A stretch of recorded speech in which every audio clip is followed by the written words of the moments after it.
ఇంకా ఉన్నారనే నమ్ముతోందమ్మా. ప్రతి చిత్రా పౌర్ణమికి పెళ్లి ఏర్పాట్లు చేసి మీకోసం ఎదురు చూస్తోంది. అక్కడి నుంచే ప్రస్థానం స్టార్ట్ అయింది. సో అట్లా మొదలైంది. అలా స్టార్ట్ అయింది. అంతేగాని ఒక స్పెసిఫిక్గా ఈ ఉద్దేశంతో ఈ బాధ్యత తీసుకుందామని వెళ్ళాలి. లేదు, అవుట్ ఆఫ్ నెసెసిటీ అండి. బతకాలి, ఏదో చేస్తే బతకాలి అన్నప్పుడు నాకు అర్థమైంది. కథ రాయటం అంటే ఏంటి, మంచి బాగా అబద్ధాలు చెప్పగలగాలి. అబద్ధం తర్వాత అబద్ధం, అబద్ధం తర్వాత అబద్ధం, అబద్ధం తర్వాత అబద్ధం, సీరియస్గా చెప్పి అయినా నిజం అనిపించేలా ఉండాలి. అందమైన అబద్ధాలు, అందమైన అబద్ధాలు వదిలందరూ పక్కన పెడితే అన్ని కలిసి పెద్ద నిజంలాగా ఉండాలి. సో మీకు అంతకుముందు సాహిత్యంతో ఏం సంబంధం లేదు?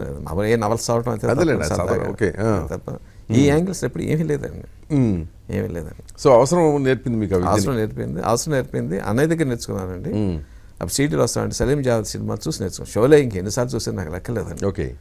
చూసిన ప్రతిసారి ఏయో కొత్త దాంట్లో అర్థాలు కనిపిస్తూ ఉంటాయండి. నేను కథ రాయాలంటే ముందు దేవుడి ప్రార్థన ఎలా చేస్తాము ఒకసారి షోలో చూసేస్తానండి. అవునా? ఇప్పటికేనండి.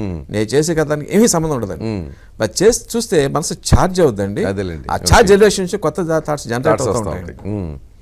సో మరి ఫస్ట్ రచయితగా ఆయన కదా అడుగుపెట్టింది శివశక్తి దత్త గారు, మీ బ్రదరు. అవునండి, అడుగు పెట్టామండి. జానకిరామ్ రాసిన పెద్ద ఛాన్స్ రాలేదు. ఆ తర్వాత కీరవాణి రాఘవేంద్రరావు గారు చక్రవర్తి గారి దగ్గర పెట్టారు. పాపం ఏ రోజుకి ఆ రోజు 100-150 పట్టుకొచ్చి 2 సంవత్సరాల పాటు కుటుంబాన్ని మెయింటైన్ చేశాడండి. మొత్తం 4 కుటుంబాలు అన్ని వాడే చూసాడండి. మా పిల్లలందరూ పెళ్ళిళ్ళు, ఆడపిల్లల పెళ్ళందరూ వాడే చేశాడండి. కొన్నాళ్ళ పాటు పెద్ద దిక్కులాగా దేవుడిలాగా ఆదుకున్నాడు. సో మీ అందరికంటే పెద్ద దిక్కులాగా వాస్తవం చెప్పాలండి. నిజంగా హెడ్ వాడైతే ఏమైపోయి ఉండడం కూడా ఊహించడానికి కూడా ఊహకు అందదన్నమాట. సో చేశాడండి. అదే గ్రేట్ థింగ్ అతను. గ్రేట్, చాలా చాలా.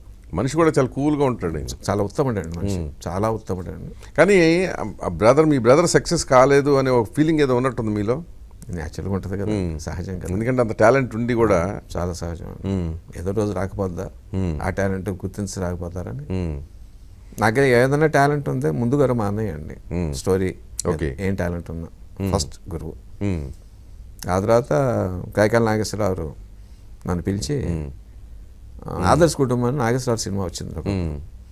అంటే అప్పుడు కుటుంబాలు వద్దు విడిపోతాం అని చెప్పి అదేలేండి. అంటే సరిగ్గా ఆడలేదండి. ఆయన ఉద్దేశం ఇట్ వాస్ టూ ఎర్లీ అంటే అట్ దట్ టైం. కరెక్ట్. ఇంకో 3 కుటుంబాల సెటప్లో ఉంది.